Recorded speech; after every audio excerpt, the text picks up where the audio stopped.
स्वागत है आपका ओनली जीएस पर। आज हम पढ़ने वाले हैं निखिल गुप्ता सर की ब्लैक बुक ऑफ सामान्य जागरूकता। यह बुक सभी एग्जाम के लिए बहुत ही इंपॉर्टेंट है। इस बुक में एसएससी, रेलवे और टीसीएस द्वारा पूछे गए प्रश्नों का समावेश किया गया है और आज इसमें हम देखेंगे पर्यावरण एवं पारिस्थितिकी से संबंधित सभी प्रश्नों को। तो चलिए हम वीडियो शुरू करते हैं। ये सभी चैप्टर हैं जो आज इसमें हम फिनिश करने वाले हैं। पारिस्थितिकी तंत्र के अंतर्गत पहला प्रश्न है, एक क्षेत्र में परस्पर क्रिया करने वाले जैविक घटक पर्यावरण के निर्जीव घटकों अजैविक के साथ मिलकर एक पारिस्थितिकी तंत्र बनाते हैं। एक कृत्रिम पारिस्थितिकी तंत्र मछली घर के द्वारा दर्शाया जाता है। पारिस्थितिकी तंत्र जैविक प्रणाली है। जिस परिवेश में जीव रहते हैं उसे क्या कहते हैं? उसे कहते हैं पर्यावास, हैबिटेट। वन प्राकृतिक पारिस्थितिकी तंत्र के उदाहरण हैं। पारिस्थितिकी तंत्र में ऊर्जा का स्रोत क्या है? तो ये है सूर्य। पारिस्थितिकी तंत्र में कितने प्रकार के पारिस्थितिकी पिरामिड मौजूद होते हैं? तो टोटल 3 मौजूद होते हैं। ऊर्जा एक पारितंत्र में एक दिशा प्रवाह प्रदर्शित करता है। एक भौगोलिक क्षेत्र में सभी पारितंत्र एक साथ मिलकर एक बड़ी इकाई पृथ्वी का सबसे बड़ा पारिस्थितिकी तंत्र बनाते हैं, जिसे बायोम जैव क्षेत्र कहा जाता है। एक बायोम विभिन्न पारिस्थितिकी तंत्रों का एक संग्रह है जो समान जलवायु परिस्थितियों को साझा करते हैं। नेक्स्ट है, एक स्थलीय परितंत्र में हरे पौधे अपनी पत्तियों पर पड़ने वाली सूर्य के प्रकाश की ऊर्जा का 1% अवशोषित कर लेते हैं और इसे खाद्य ऊर्जा में बदल देते हैं। प्रत्येक चरण में मौजूद कार्बनिक पदार्थ की मात्रा के लिए औसत मूल्य के रूप में क्या लिया जा सकता है और उपभोक्ताओं के अगले स्तर तक पहुंचाता है? तो ये है 10%। अमोनीकरण जल चक्र की प्रक्रिया नहीं है। उद्यान कृत्रिम पारिस्थितिक तंत्र के उदाहरण होते हैं।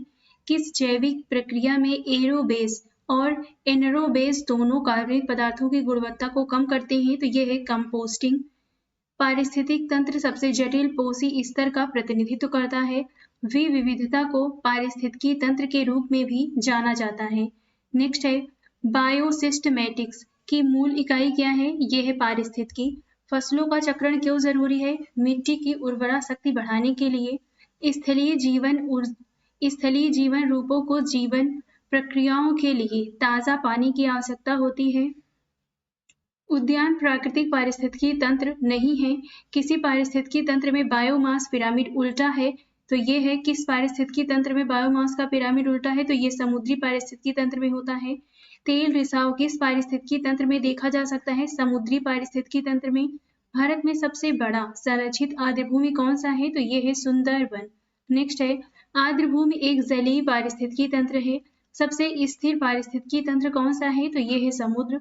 कई मीठे पानी के जानवर समुद्र के पानी में लंबे समय तक नहीं रह सकते क्योंकि उन्हें परासरण समस्या का सामना करना पड़ता है।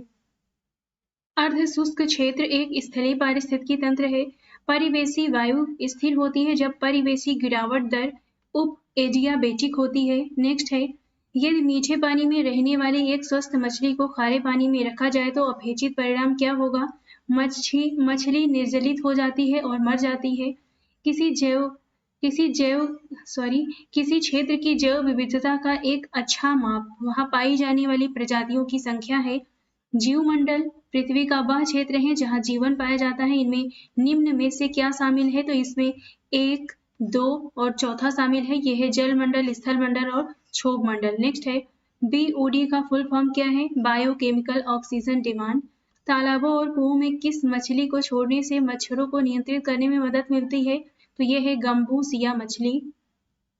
बायोगैस के बारे में निम्नलिखित में से कौन सा कथन गलत है? पहला है इसमें बायोगैस में 1% से कम मीथेन होता है। दूसरा है बायोगैस बिना धुएं के जलती है और कोई अवशेष नहीं छोड़ती है। तीसरा है बायोगैस को गोबर गैस के नाम से भी जाना जाता है। चौथा है बायोगैस के उत्पादन में पौधों के हिस्सों, सब्जियों के कचरे और सीवेज का उपयोग किया जाता है। तो यहाँ पे जो सही है वो है बायोगैस में 1% से भी कम मीथेन होता है। नेक्स्ट है, निम्नलिखित में से कौन सा जीवाश्म ईंधन नहीं है? बिटुमेन, डामर, बायोमास, पेट्रोलियम। तो ये है बायोमास। नेक्स्ट है, विशिष्ट विशेषताओं या कुछ आदतों की उपस्थिति जो किसी पौधे या जानवर को अपने आसपास रहने में सक्षम बनाती है, इसे अनुकूलन कहते हैं। शैवाल और नीले हरे शैवाल जैव उर्वरक हैं, लेकिन किन दो के बीच का संबंध है? शैवाल और कवक के। एस्केरिस एक मोनोजेनेरिक परजीवी है। परिजीविता क्या है? ऐसी पारस्परिकता, जिसमें एक प्रजाति लाभान्वित होती है और दूसरी प्रजाति को नुकसान पहुंचाती है। सहजीवन क्या है? दोनों भागीदारों के अस्तित्व के लिए आवश्यक पारस्परिकता। जैव निम्नीकरण, कचरे को आमतौर पर किसकी मदद से उपयोगी पदार्थों में बदला जा सकता है? तो ये होते हैं जीवाणु। पारितंत्र में नाइट्रोजन जीवाणु द्वारा परिचालित होता है। जीवाणु एक प्रमुख अजैविक कारक नहीं है। किसी दिए गए क्षेत्र में जीवित जीवों की कुल संख्या पौधों और जानवरों दोनों बायोमास कहलाते हैं। जीवमंडल से प्राप्त संसाधन और जीवन वाले जैसे मानव, वनस्पति और जीव, मत्स्य पालन, पशुपालन आदि जैविक संसाधन कहलाते हैं। जिनको जैविक प्रक्रियाओं द्वारा तोड़ा जा सकता है जैव निम्नीकारक पदार्थ कहलाते हैं। कागज जैव निम्नीकारक है।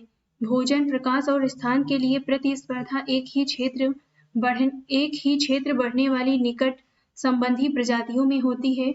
सैप्रोफाइट्स वे जीव हैं जो भोजन के लिए मृत और सड़ने वाली सामग्री पर निर्भर करते हैं। कीड़वन एंजाइमों द्वारा कार्बनिक यौगिक के अपघटन की प्रक्रिया है। किसी झील या तालाब के सतही जल को ढकने वाले पादप प्लवक के तेजी से बढ़ते द्रव्यमान को क्या कहते हैं? यूट्रोफिकेशन कहते हैं। शैवाल प्रस्फुटन किसका परिणाम है? यूट्रोफिकेशन का। शैवाल और कवक के बीच सहजीवी संबंध लाइकेन है। अधिकतम ऑक्सीजन पादप प्लवक द्वारा उपलब्ध होता है। पानी में बड़ी मात्रा में पोषक तत्वों की उपस्थिति भी प्लवक शैवाल की अत्यधिक वृद्धि का कारण बनती है। जलीय पारितंत्र का ऊपरी भाग क्या है? प्लवक है। ल्यूवेनहॉक ने पहली बार तालाब के पानी में मुक्त जीवित कोशिकाओं की खोज की थी। सभी हरे पौधे कुछ नीले हरे शैवाल जो प्रकाश संश्लेषण द्वारा भोजन उत्पन्न कर सकते हैं उत्पादक कहलाते हैं। राइजोबिया वायुमंडलीय नाइट्रोजन को फिक्स करने वाला सूक्ष्म जीव है। संघ में दोनों भागीदारों के अस्तित्व के लिए किस प्रकार का पारस्परिक संबंध आवश्यक है? तो ये है सिम्बायोसिस। नेक्स्ट है कीटनाशकों का प्रयोग जैविक नियंत्रण के रूप में उपयोग नहीं की जाने वाली विधि है। इंटरलॉकिंग और अन्योन्याश्रित खाद्य श्रृंखलाओं की एक प्रणाली को क्या कहा जाता है? इसे कहते हैं खाद्य जाल। स्वपोषी या उत्पादक खाद्य श्रृंखला के किस पोषी स्तर पर आते हैं? प्रथम। विभिन्न जैविक स्तरों पर एक दूसरे पर भोजन के लिए आश्रित रहने वाले जीवों की एक श्रृंखला खाद्य श्रृंखला बनाती है। बड़े मांसाहारी या तृतीयक उपभोक्ता खाद्य श्रृंखला के किस स्तर पर आते हैं? चौथे। यहाँ पे खाद्य श्रृंखला दी गई है। घास को कीड़े खाते हैं, कीड़ों को मेढक खाते हैं, मेढक को सांप खाते हैं और सांप को चील। ये खाद्य श्रृंखला का प्रतिनिधित्व करता है। नेक्स्ट है यहाँ पे एक चराई खाद्य श्रृंखला है। ये है घास को खरगोश खाता है और खरगोश को लोमड़ी खाती है। खाद्य श्रृंखला एक जीव से दूसरे के मध्य ऊर्जा के हस्तांतरण को संदर्भित करती है। नेक्स्ट है पौधा, खरगोश और बाघ एक ऐसे खाद्य श्रृंखला का प्रतिनिधित्व करता है जिसमें एक उत्पादक, एक शाकाहारी और एक मांसाहारी शामिल है। पारिस्थितिक तंत्र में ऊर्जा प्रवाह के बारे में उत्पादक, उपभोक्ता और अपघटक श्रृंखला है।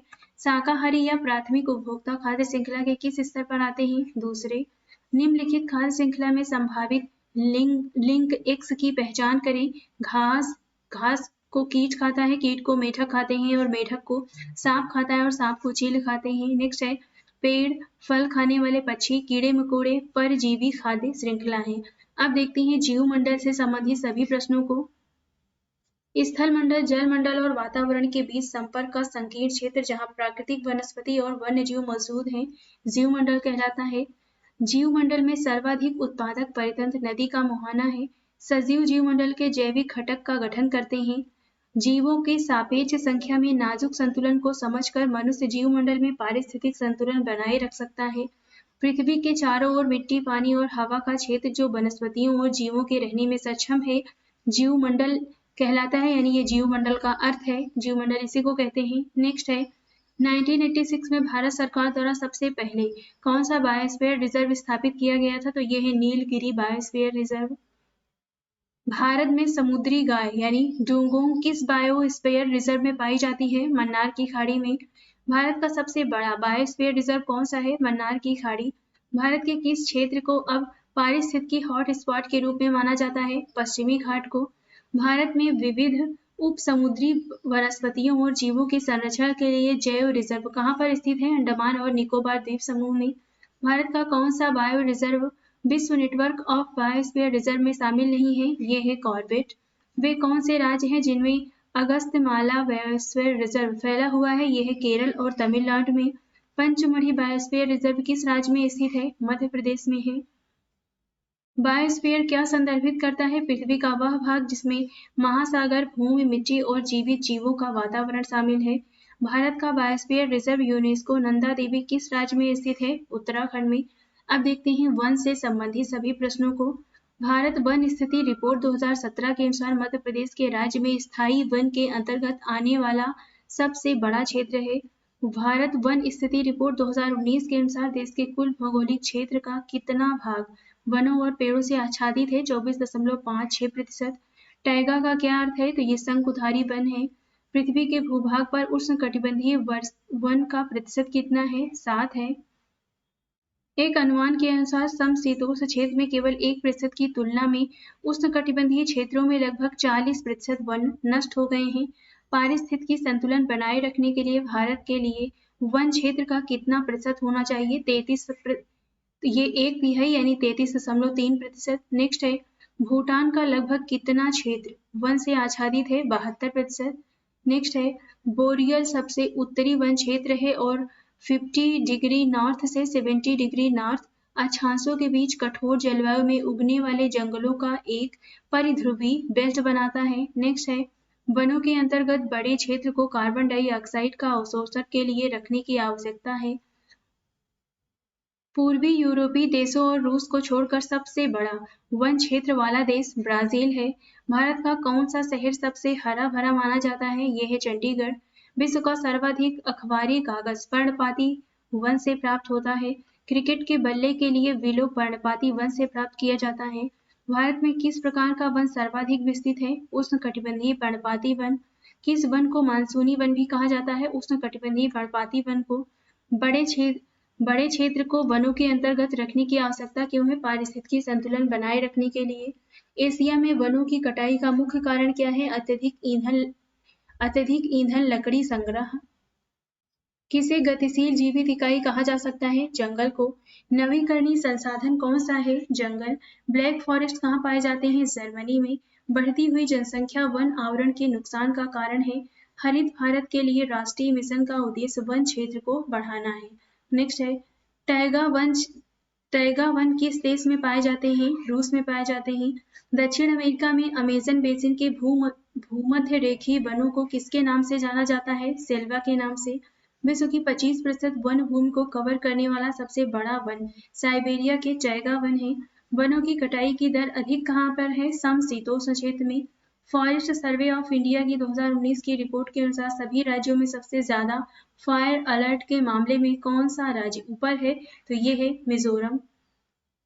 भारत का कौन सा क्षेत्र देवदार के जंगलों से जुड़ा है, उत्तराखंड। सर्वाधिक जैव विविधता कहाँ पर पाई जाती है, उष्णकटिबंधीय वर्षा वनों में।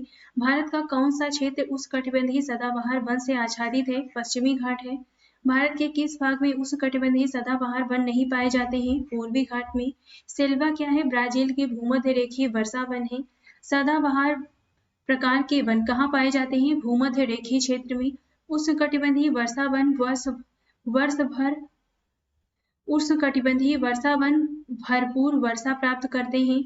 नेक्स्ट है, अधिकतम जैव विविधता उष्णकटिबंधीय वर्षा वन की विशेषता है। सदाबहार वर्षा वन मुख्य रूप से अच्छी तरह से विकसित 200 सेंटीमीटर से अधिक वार्षिक वर्षा वाले क्षेत्रों में पाए जाते हैं। भारत में वर्षा वन कहाँ पाए जाते हैं, उत्तर पूर्वी हिमालय और पश्चिमी घाट में।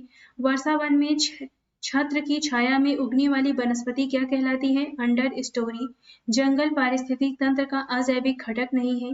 कौन सा एक कृत्रिम पारिस्थितिकी तंत्र नहीं है, तो ये है जंगल। किस पारिस्थितिकी तंत्र में बायोमास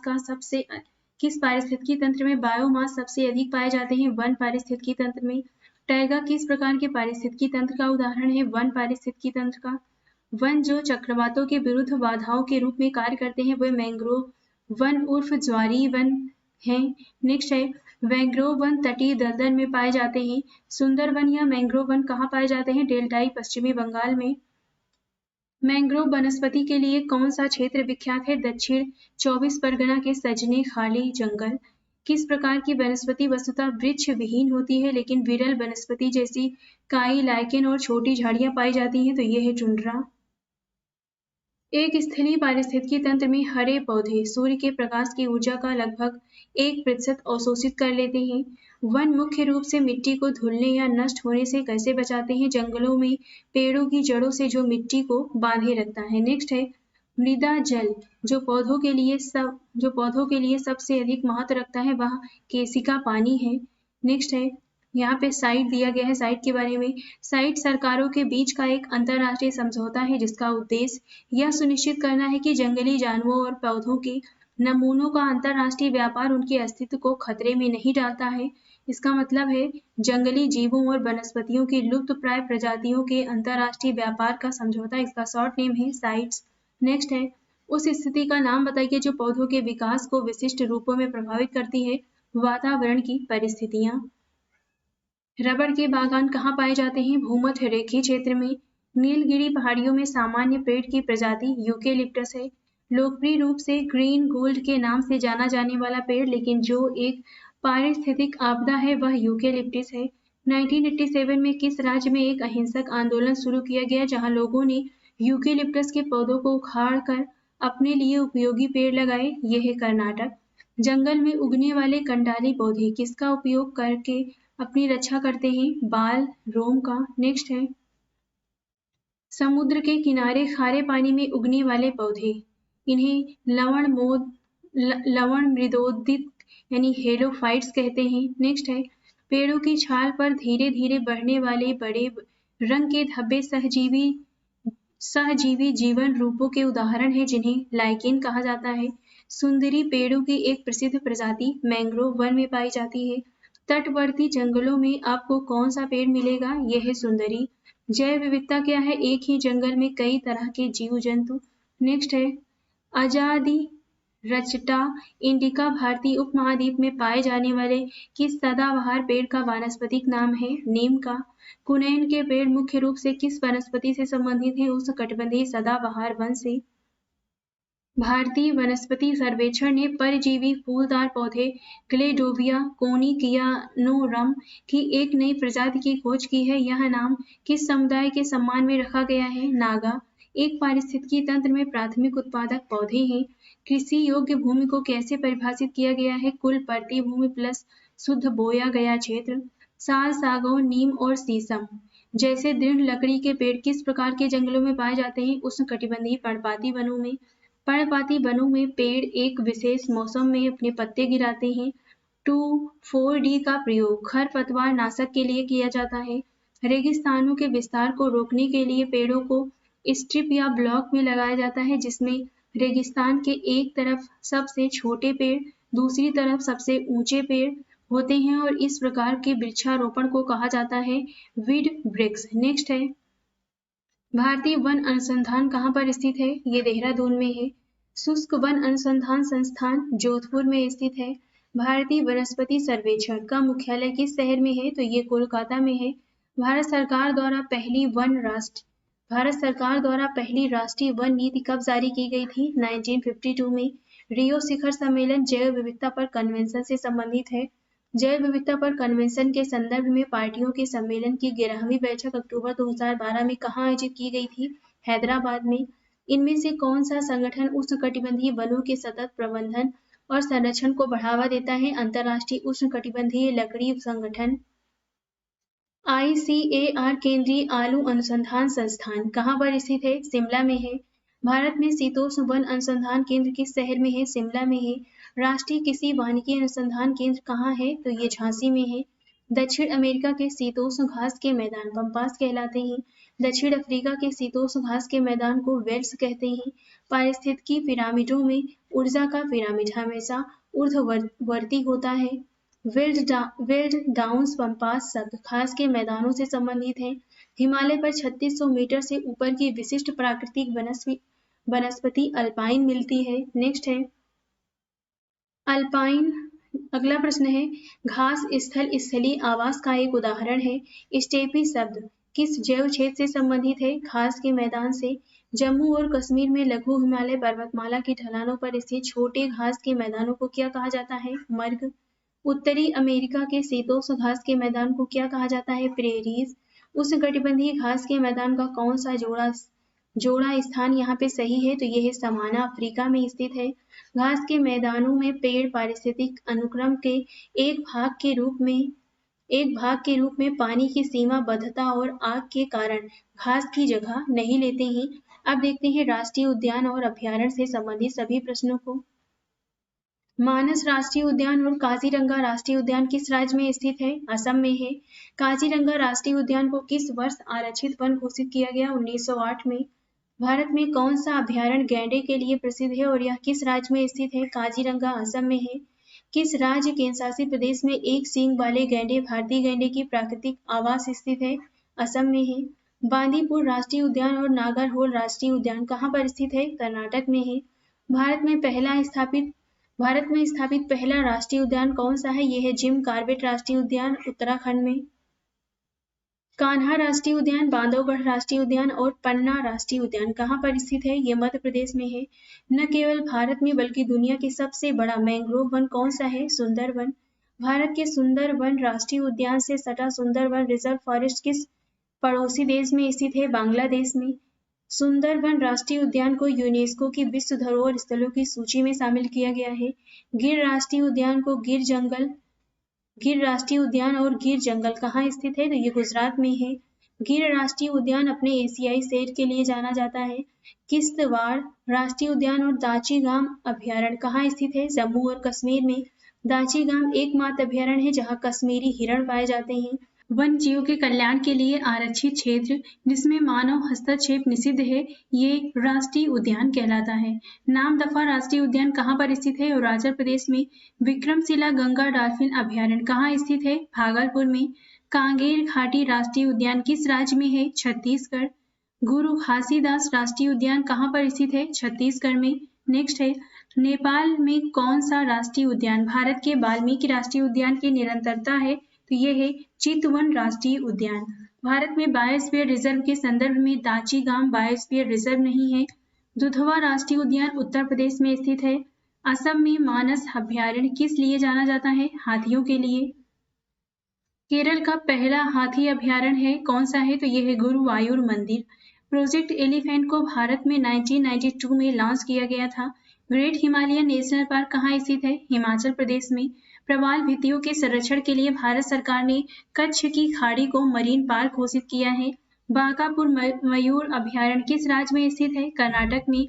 ब्रह्मागिरी वन्य जीव अभयारण्य कर्नाटक के किस जिले में स्थित है? कोडागू में। भारत का पहला राष्ट्रीय उद्यान जिसे 1936 में स्थापित किया गया था, इसका नाम है हैली नेशनल पार्क। हरियाणा में सबसे प्रसिद्ध पक्षी अभयारण्य कौन सा है? सुल्तानपुर। मिजोरम उस राज्य में से एक है जो ओसुडू झील पक्षी अभयारण्य के एक हिस्से को समायोजित करता है। निम्नलिखित में से कौन सा राष्ट्रीय उद्यान पूर्वी हिमालय उप क्षेत्र में सबसे बड़ा संरक्षित क्षेत्र है? या तो यहाँ पे 4 ऑप्शन दिए गए हैं, इसमें से जो सही है वो है नामदफा राष्ट्रीय उद्यान। पिन वैली नेशनल पार्क कहाँ स्थित है? हिमाचल प्रदेश में। कौन सा वन्य जीव अभयारण्य उत्तर भारत में एक 3 राज्यों से संरक्षित क्षेत्र है? यह गंभीर रूप से लुप्तप्राय घड़ियाल, लाल मुकुट वाले कछुए और लुप्तप्राय गंगा नदी डॉल्फिन के लिए भी प्रसिद्ध है। तो ये है राष्ट्रीय चंबल अभयारण्य। नेक्स्ट है, गर्म पानी अभयारण्य कहाँ स्थित है? कार्बी आंगलोंग असम में है। भारत में आमतौर पर सर्दियों में साइबेरियन क्रेन कहाँ देख सकते हैं? केवला देव खाना अभयारण्य में। साइलेंट वैली नेशनल पार्क भारतीय राज्य केरल में स्थित है। पेरियार वन्य जीव अभयारण्य केरल में स्थित है। राष्ट्रीय वनस्पति उद्यान कहाँ स्थित है? कोलकाता में। हिम तेंदुए का घर हेमिस राष्ट्रीय उद्यान कहाँ स्थित है? लद्दाख में। मध्य प्रदेश का शिवपुरी राष्ट्रीय उद्यान किसके लिए प्रसिद्ध है? किसके लिए महत्वपूर्ण है? तो तेंदुआ और चीतल के लिए। क्लाउडेड लेपर्ड नेशनल पार्क किस राज्य में स्थित है? त्रिपुरा में है। गिर वन सिंह अभयारण्य के लिए विख्यात है। विश्व का एकमात्र तैरता हुआ राष्ट्रीय उद्यान कीबू लामजाओ कहाँ स्थित है? मणिपुर में है। भारत में सबसे बड़ा बाघ अभयारण्य नागा अर्जुन है। Nagarhole national park Nilgiri biosphere reserve का हिस्सा है। नागरहोल राष्ट्रीय उद्यान, जिसे राजीव गांधी राष्ट्रीय उद्यान के नाम से भी जाना जाता है, ये कर्नाटक राज्य में स्थित एक वन्य जीव अभयारण्य है। महात्मा गांधी समुद्री राष्ट्रीय उद्यान किस राज्य अथवा केंद्र शासित प्रदेश में है? तो अंडमान और निकोबार द्वीप समूह में। केरल के थेक्कडी में स्थित पेरियार वन्यजीव अभयारण्य प्राकृतिक सुंदरता और समृद्ध जैव विविधता के साथ प्रकृति की प्रचुरता का आदर्श उदाहरण है। रणथंभौर वन्यजीव अभयारण्य कहाँ स्थित है? राजस्थान में। कौन सा अभयारण्य भारत में लुप्तप्राय स्टुरीन मगरमच्छ संरक्षण के लिए प्रसिद्ध है? तो यह है भीतरकनिका वन्यजीव अभयारण्य, ओडिशा। अपने प्राकृतिक परिवेश में वन्य जीवन के लिए कानूनी रूप से आरक्षित क्षेत्र को क्या कहते हैं? अभयारण्य। कंचनजंगा राष्ट्रीय उद्यान कहाँ स्थित है? सिक्किम में। मुदुमलाई वन्यजीव अभयारण्य तमिलनाडु राज्य में स्थित है। विश्व प्रसिद्ध सेरंगेटी नेशनल पार्क कहाँ स्थित है? तंजानिया में है। मुदुमलाई अभयारण्य क्यों प्रसिद्ध है? टाइगर्स के लिए। गाहिरमाथा अभयारण्य ओडिशा में कछुए के लिए एकमात्र अभयारण्य है। कतरनिया घाट वन्यजीव अभयारण्य किस राज्य में है? यूपी में है। फूलों की घाटी राष्ट्रीय उद्यान उत्तराखंड में स्थित है। कुलिक पक्षी अभयारण्य कहाँ स्थित है? पश्चिम बंगाल में। लोथियन द्वीप वन्यजीव अभयारण्य किस राज्य में स्थित है? पश्चिम बंगाल में। 2019 तक उपलब्ध आंकड़ों के अनुसार भारत में कितने राष्ट्रीय उद्यान स्थित हैं? तो 104। कौन सा राष्ट्रीय उद्यान लोकप्रिय चरित्र मोगली से जुड़ा है? ये है पेंच। अब देखते हैं जानवर और दुर्लभ प्रजाति से संबंधित सभी प्रश्नों को। लाल विवरण पुस्तक रेड डाटा बुक लुप्तप्राय प्रजाति का विवरण होता है। इसमें एक निर्धारित क्षेत्र में उगाई जाने वाली प्रजाति स्थानिक प्रजाति है। किसी दिए गए भौगोलिक क्षेत्र में विभिन्न प्रजातियों के विकास की प्रक्रिया एक बिंदु से शुरू होती है और आसपास के अन्य क्षेत्रों तक पहुंचती है। ये अनुकूली विकिरण कहलाती है। जंगल में पाए जाने वाले विशाल पांडा अब केवल चीन में पाए जाते हैं। कंगारू, प्लेटिपस और कोआला भालू किस देश में पाए जाने वाले वन्य जीव हैं? ऑस्ट्रेलिया। शेर की पूंछ वाला मैकाक को बियर्ड बबून के नाम से भी जाना जाता है। केरल की साइलेंट वैली में पौधों और जानवरों की दुर्लभ प्रजातियां मिलती हैं। शिकारियों या बाधाओं को खोजने के लिए चमगादड़ या डॉल्फिन किस घटना का उपयोग करते हैं? इकोलोकेशन का। कौन सी प्रजाति गंभीर रूप से संकटग्रस्त है? ये है जंगली उल्लू। सूस डॉल्फिन किस नदी में पाई जाती है? गंगा में। भारत का राष्ट्रीय जल पशु कौन सा है? गंगा की डॉल्फिन। जनसंख्या में जीनों के योग को जीन पूल कहते हैं। शाकाहारी और मांसाहारी की छोटी आंतों की लंबाई का सही संबंध शाकाहारी मांसाहारी है। यहाँ पे जो शाकाहारी होते हैं इनका आंत की लंबाई जो होती है वो बड़ी होती है और मांसाहारी की छोटी होती है। नेक्स्ट है 3 प्रकार के परपोषी का नाम बताइए। शाकाहारी, मांसाहारी और सर्वाहारी। जंगली बिल्ली की एक प्रजाति लिंक्स भारत के किस राज्य में पाई जाती है? जम्मू और कश्मीर में। भारत में किस प्रजाति को लुप्तप्राय प्रजातियों के रूप में मान्यता प्राप्त है? शेर की पूंछ वाला मकाक। साइलेंट वैली में एक दुर्लभ और लुप्तप्राय जानवर शेर की पूंछ वाला मकाक है। नेक्स्ट है ध्रुवी भालुओं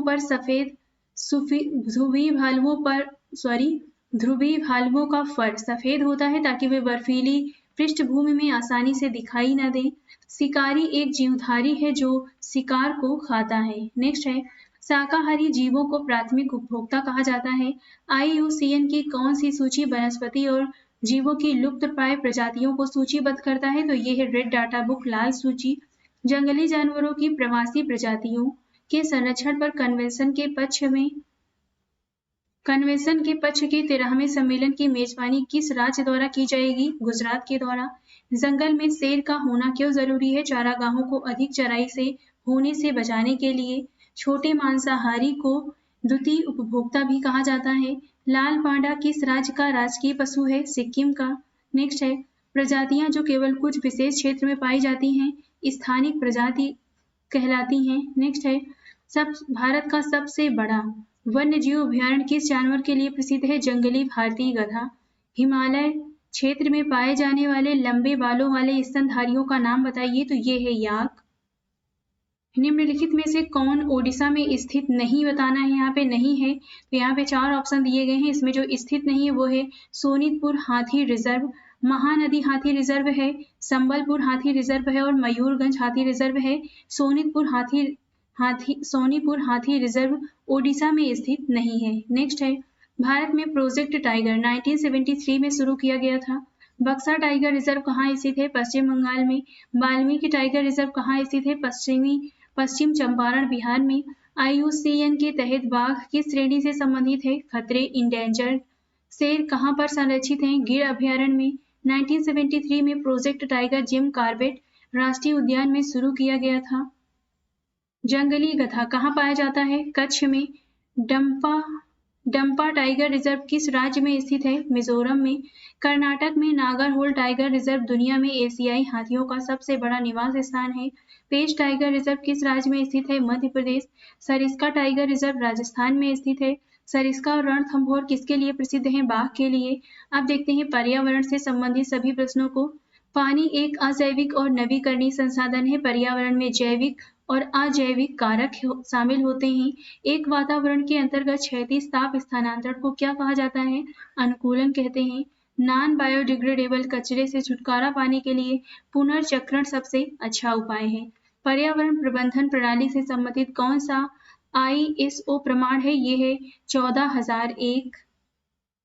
निम्नलिखित में से कौन सा एक नॉन बायोडिग्रेडेबल अपशिष्ट है? सब्जियां, मृत जानवर, प्लास्टिक और फूल में से प्लास्टिक है।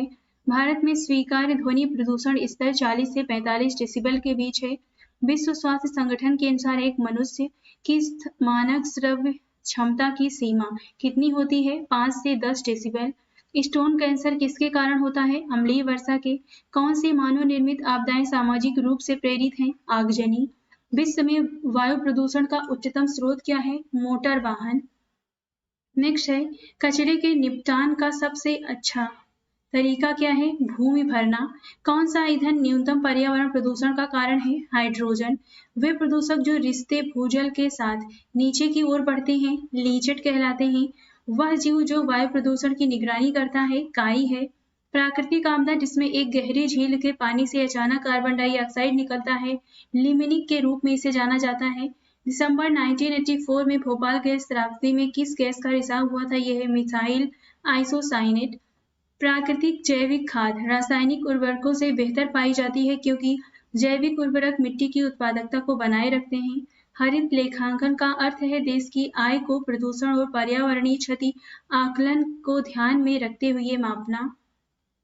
कौन से 3 पर्यावरण के अनुकूलन माने जाते हैं? तो ये है पुनः उपयोग, रिसाइकल, कम करना, रिड्यूस, रीयूज और रिसाइकल। नेक्स्ट है विपरीत परासरण जल प्रदूषण का उपचार है।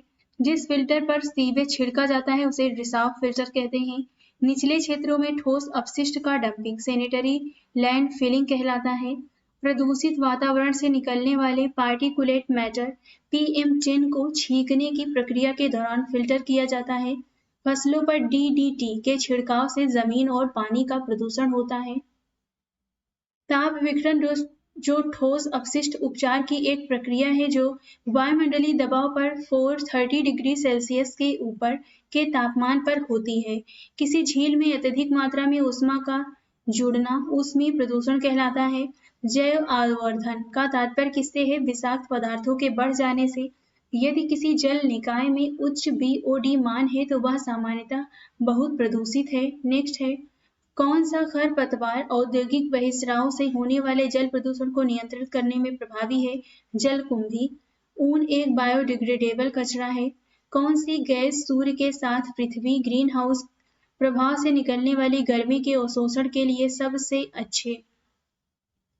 के लिए सबसे महत्वपूर्ण है और ग्लोबल वार्मिंग की घटनाओं में अधिकतम योगदान देती है? तो ये है कार्बन डाइऑक्साइड। कौन सी ग्रीन हाउस गैसों में सबसे अधिक ऊष्मा धारण करने की क्षमता होती है? क्लोरोफ्लोरोकार्बन। नाइट्रस ऑक्साइड और मीथेन जैसी ग्रीन हाउस गैसें का सबसे अधिक उत्पादन करने वाला जीव कौन सा है? हरे पौधे। ग्रीन हाउस प्रभाव का क्या अर्थ है? वायुमंडलीय गैसों के कारण सौर ऊर्जा का बढ़ना। ओजोन परत पराबैंगनी किरणों से वायुमंडल की रक्षा करता है। पृथ्वी की सतह पर ओजोन परत लगभग 3 मिमी मोटी होती है। हमारे ग्रह के वैश्विक जलवायु परिवर्तन के 5 प्रमुख संकेतक कौन कौन से हैं? आर्कटिक समुद्री बर्फ, कार्बन डाइऑक्साइड, वैश्विक तापमान, समुद्र तल और भूमि बर्फ। अब देखते हैं प्रोटोकॉल और आंदोलन से संबंधित सभी प्रश्नों को। क्योटो प्रोटोकॉल किस वर्ष लागू हुआ था? 2005 में। किगाली समझौता मॉन्ट्रियल प्रोटोकॉल में 8वां संशोधन है। विभिन्न देशों द्वारा हस्तांतरित क्योटो प्रोटोकॉल किससे संबंधित है? स्वच्छ पर्यावरण और जलवायु परिवर्तन से। क्योटो प्रोटोकॉल क्या है? यह ग्लोबल वार्मिंग को कम करने के लिए कदम उठाए गए देशों के बीच का एक समझौता है। नेक्स्ट है, वातावरण में क्लोरोफ्लोरोकार्बन के उत्सर्जन पर प्रतिबंध लगाने के लिए पहला कौन सा प्रोटोकॉल बनाया गया था? मॉन्ट्रियल। भारत में आर्द्रभूमि सम्मेलन रामसर सम्मेलन किस वर्ष लागू हुआ था? 1982 में। रामसर कन्वेंशन अंतर सरकारी संधि है जो आर्द्रभूमि के संरक्षण के लिए ढांचा प्रदान करती है। किस राज्य में रामसर आर्द्रभूमि साइट दीबोर बील स्थित है? असम में। खाड़ियाँ और उसके आसपास की आर्द्रभूमि आमतौर पर पाए जाने वाले पानी के निकाय हैं जहाँ नदियाँ समुद्र से मिलती हैं। आर्द्रभूमि कृषि में वर्षा के मौसम में पौधों की मिट्टी में नमी की आवश्यकता अधिकता में होती है। अष्टमुडी की आर्द्रभूमि कहाँ स्थित है? केरल में। रामसर कन्वेंशन का मिशन आर्द्रभूमि का संरक्षण करना है। बेसिल प्रोटोकॉल किससे संबंधित है? सीमा पार खतरनाक डंपिंग से। चिपको आंदोलन किससे संबंधित है? वन संरक्षण से। वन संरक्षण के संदर्भ में नवदन्या आंदोलन की शुरुआत 1987 में वंदना शिव के द्वारा की गई थी। बिश्नोई आंदोलन पेड़ों की कटाई के खिलाफ शुरू किया गया था। वन रोपण की प्रक्रिया अधिक से अधिक पौधे लगाना है। वन महोत्सव का संबंध किससे है? वृक्षारोपण और पौधों की सुरक्षा से। पुनर्वन रोपण एक जंगल को पुनर्स्थापित करने की प्रक्रिया है जो कभी अस्तित्व में था लेकिन अतीत में किसी समय हटा दिया गया था। 1973 में चिपको आंदोलन के प्रणेता कौन थे? सुंदरलाल बहुगुणा थे। प्रसिद्ध चिपको आंदोलन किससे संबंधित है? पेड़ों से। अब देखते हैं विविध के अंतर्गत दिए गए सभी प्रश्नों को। सूर्य का प्रकाश निवास का कौन सा घटक बनाती है? अजैविक घटक। बांस एक प्रकार का घास है। जैव विविधता का अंतरराष्ट्रीय वर्ष 2010 था। एक पॉट शहद बनाने के लिए मधुमक्खियों को लगभग कितने फूलों से पराग इकट्ठा करना पड़ता है? 5 करोड़। नेक्स्ट है, अनुकूलन जीव की एक विशेषता है जो जीव को अपने आवास में जीवित रहने और प्रजनन में सक्षम बनाती है। हवा में निलंबित सूक्ष्म ठोस कण या तरल बूंदों को एरोसोल कहा जाता है। स्वपोषक उपभोक्ताओं के अंतर्गत वर्गीकृत नहीं है। एक प्राकृतिक क्षेत्र में जलवायु और प्राकृतिक वनस्पति की समानता होती है। सहभोजिता वह अंतःक्रिया है जिसमें एक जाति को दूसरे से लाभ होता है पर दूसरे को पहले से ना तो नुकसान होता है और ना ही लाभ होता है। कौन से जीव प्रत्यक्ष या अप्रत्यक्ष रूप से अपनी जीविका के लिए उत्पादकों पर निर्भर करते हैं? ये है उपभोक्ता। मृदा संरक्षण की जैविक विधि कौन सी है? समोच्च कंटूर खेती। एक खेत में सांप और गिद्ध चूहों को खा रहे हैं। यदि जंगली कुत्तों को खेत में छोड़ दिया जाए तो तत्काल परिणाम क्या होगा? चूहों की संख्या में कमी आएगी। एक प्याज के खाने योग्य भाग मांसल पत्ता होते हैं। भारत की जनजातियों में किस जनजाति के नाम पर विश्व के प्राचीन भूवैज्ञानिक इतिहास के एक बड़े महाद्वीप का नाम रखा गया है? तो ये है गोंड। प्राकृतिक चयन के तंत्र का वर्णन करने के तरीके के रूप में सर्वाइवल ऑफ द फिटेस्ट योग्यतम की उत्तरजीविता वाक्यांश हर्बर्ट स्पेंसर द्वारा गढ़ा गया था। मृत सागर को मृत किस लिए कहा जाता है? बहुत ज्यादा नमक की वजह से इसमें किसी भी प्राणी का जीवित रहना संभव नहीं होता है। नेक्स्ट है, भूमध्य सागर क्षेत्र अनेकों प्रकार की वाइन और सैपन के लिए प्रसिद्ध है। नमी एक अजैविक कारक है। नेक्स्ट है, गढ़ उच्च श्रेणी होने के कारण श्रेणियों का एकत्रीकरण है जो कुछ समानताओं को प्रदर्शित करता है। किस श्रेणी में स्तनधारियों के साथ साथ मछलियों, उभयचर सरीसृप पक्षियों जैसे जानवरों को शामिल किया गया है? तो ये है फाइलम। प्रथम अंतर्राष्ट्रीय पृथ्वी शिखर सम्मेलन कहाँ आयोजित किया गया था? रियो डी जेनेरियो में। किसी क्षेत्र की विशिष्ट वनस्पतियों का वितरण मुख्यतः किसके द्वारा निर्धारित किया जाता है? मिट्टी, पानी और तापमान। मनुष्य के विकास के साथ साथ प्रकृति की क्षमता को बनाए रखने को सतत विकास कहा जाता है। दलदल स्थलीय आवास का उदाहरण नहीं है। बेसिल संधि एक अंतर्राष्ट्रीय संधि है जिसे राष्ट्रों के बीच खतरनाक कचरे की आवागमन को कम करने के लिए बनाया गया था। ठंडे क्षेत्रों में रहने वाले जानवरों की खाल हवा को फांसती है और उन्हें वो गर्म रखती है। नेक्स्ट है, वायुमंडलीय नाइट्रोजन में नाइट्रेट्स के सूक्ष्मजीवी क्षरण को क्या कहा जाता है? अनाइट्रीकरण। सर्दियों की तुलना में गर्मियों में मछलियों की मौत अधिक क्यों होती है? ऑक्सीजन की कमी के कारण। अधिकतम जैविक विविधता की क्षति किसके द्वारा होती है? गामा किरणें। उत्तर भारत में हाल के दिनों में बाढ़ की घटनाओं में वृद्धि का क्या कारण है? जल ग्रहण क्षेत्र में वनों की कटाई में वृद्धि। किसी समुदाय के स्वास्थ्य का सबसे संवेदनशील संकेतक कौन सा है? शिशु मृत्यु दर। पर्यावास हैबिटेट की सही परिभाषा क्या है? एक जीवित जीव का प्राकृतिक वातावरण और वह स्थान जहाँ कोई व्यक्ति विशेष जीवित जीव को ढूंढ सकता है। वे संसाधन जिनका वर्ष दर वर्ष निरंतर उपयोग किया जा सकता है अक्षय कहलाते हैं। परमाणु ऊर्जा एक गैर पारंपरिक ऊर्जा स्रोत नहीं है। नर मच्छर अपना भोजन कहाँ से लेते हैं? पौधों के रस से। पर्यावरण लेखा परीक्षा में सरकारी एजेंसियों द्वारा जांच शामिल नहीं है। मानव पर्यावरण सम्मेलन 1972 कहाँ आयोजित किया गया था? स्टॉकहोम में। किस गांव ने दिखाया है कि भूमि क्षरण को नियंत्रित करना संभव है? सुखोमाजरी। नेक्स्ट है, तापमान पारिस्थितिक रूप से सबसे प्रासंगिक पर्यावरणीय कारक है। नदी के किनारे मछली की अनुपस्थिति अवनति का क्षेत्र इंगित करती है। तो इस वीडियो में हमने देखा ब्लैक बुक में दिए गए पारिस्थितिकी से संबंधित सभी प्रश्नों को। तो आज की इस वीडियो में बस इतना ही।